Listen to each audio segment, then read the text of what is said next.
درود بیننده‌های عزیز، برنامه نوبتی صحبت روز است منظور شما. در جمهوری تاجیکستان 5 منطقه آزاد اقتصادی فعالیت می‌نماید.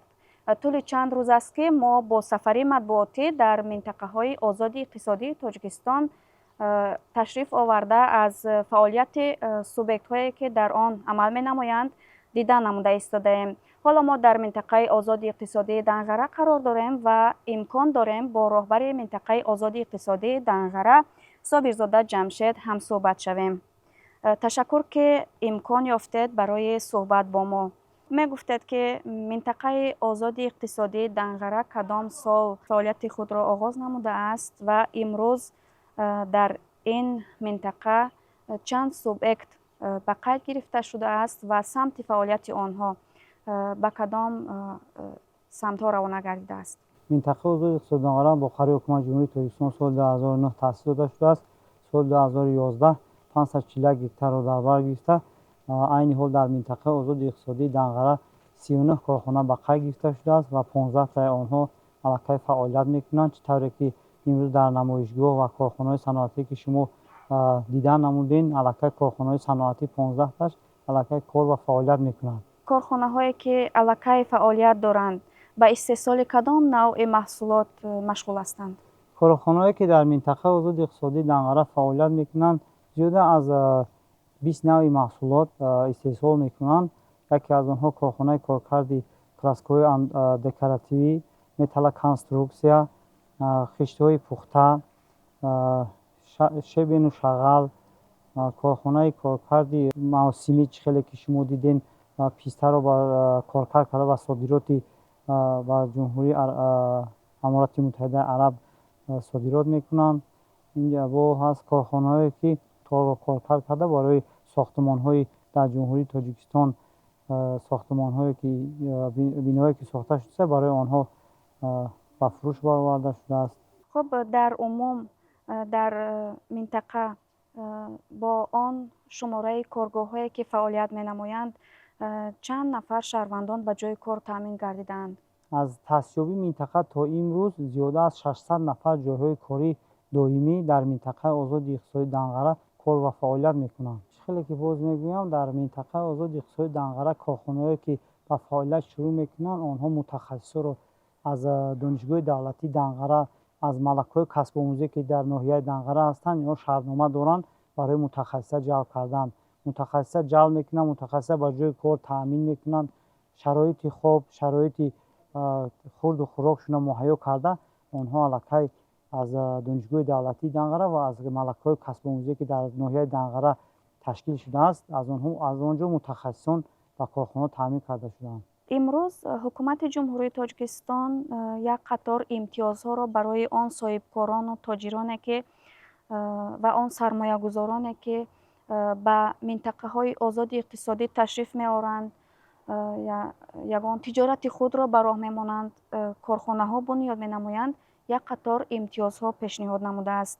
می توانید نامبر کنید کدام امتیازها هستند؟ خیلی که می‌دونید در منطقه آزاد اقتصادی تاجیکستان آن امتیازهایی که مهیا شده برای سرمایه‌گذاران، این وقتی که در حدود منطقه آزاد اقتصادی دنغره سرمایه‌گذار تشریف می‌آورد اولا از امکانیت‌های منطقه آزاد برخوردار می‌شوند.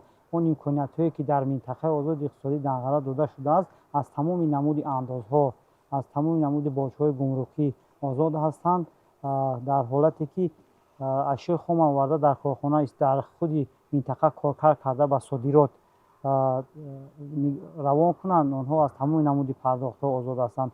اگر کارکرد کرده محصولات در حدود تاجیکستان به فروش برند 14% NDS پرداخت میکنند. ما از صاحبکاران خواهش میکنیم که آمده از امکانیت‌های منطقه آزاد اقتصادی دیدن نمایند. اون امکانیت‌هایی که در منطقه آزاد اقتصادی داده شده است در دیگر جای این امکانیت‌ها نیست.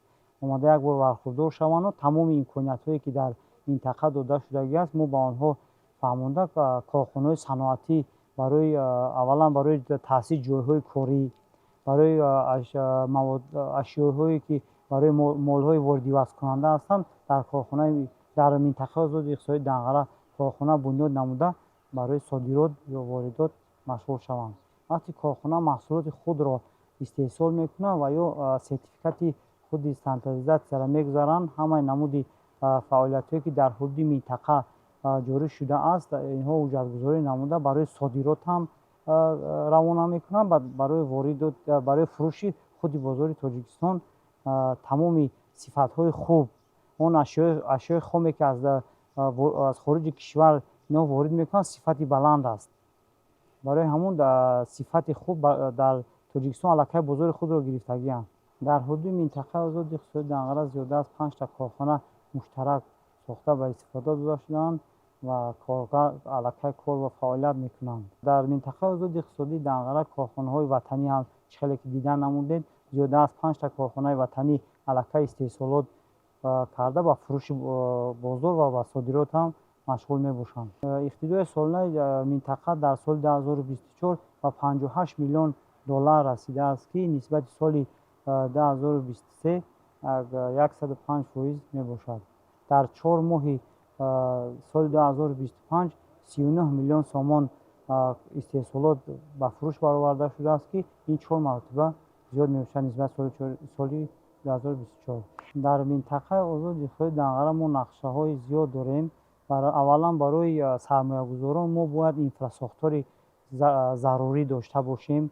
барои сармоягузорон ҷалб кардан тамоми имкониятҳоро бояд мо муҳайё кунем. дар минтақа мо нақша дорем кашидани хати оби нӯшокӣ барои корхонаҳои соҳибкорӣ ва ҷалб намудани сармоягузорон барои корхонаҳои нави саноатие, ки барои иқтидори Тоҷикистонро зиёд кардан нақшаҳо ҳаст дар минтақа.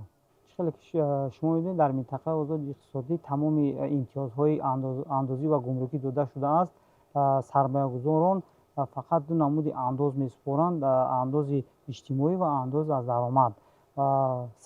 вақте ки дар корхонаи худи саноатӣ воридоти таҷҳизот ё технология ки ворид мешавад, инҳо аз пардохтҳои гумрукӣ озод мебошанд. ё ки ба содирот корхона истеҳсол кард, содирот ки машғул шуд, инҳо ҳам аз пардохтҳои гумрукӣ ва боҷҳои андозӣ озод ҳастанд. бояд қайд намуд, ки дар минтақаи озоди иқтисодӣ тамоми имкониятҳо фароҳам оварда шудааст барои сармоягузории хориҷӣ ва сармоягузории ватанӣ. мо омода ҳастем барои ҳамкорӣ дар минтақаи озоди иқтисодии Данғара бо минтақаҳои озоди иқтисодие ки дар ҳудуди Тоҷикистон ҳамкории зич дорем ва бо давлатҳое ки сармоягузорӣ дар минтақаҳои озоди иқтисодӣ мекунанд, мо тайёрем барои ҳамкорӣ. бинандаҳои азиз, суҳбати мо бо роҳбари минтақаи озоди иқтисодии Данғара Собирзода Ҷамшед буд. манзури шумо. барои суҳбати пурмуҳтаво аз шумо изҳори сипос менамоем. бо он суръати рушде ки имрӯз дар минтақаҳои озоди иқтисодии Тоҷикистон, аз он ҷумла дар минтақаи озоди иқтисодии Данғара мушоҳида менамоем, дар ояндаҳои наздик метавон соҳаи саноату иқтисоди Тоҷикистонро дар арсаи байналмилалӣ баҳои воқеӣ гузошт. ҷумҳурии Тоҷикистон марҳила ба марҳила дар роҳи рушду пешрафт қарор дорад ва тавре аз суҳбат бо роҳбари минтақаи озоди иқтисодии Данғара пай бурдем.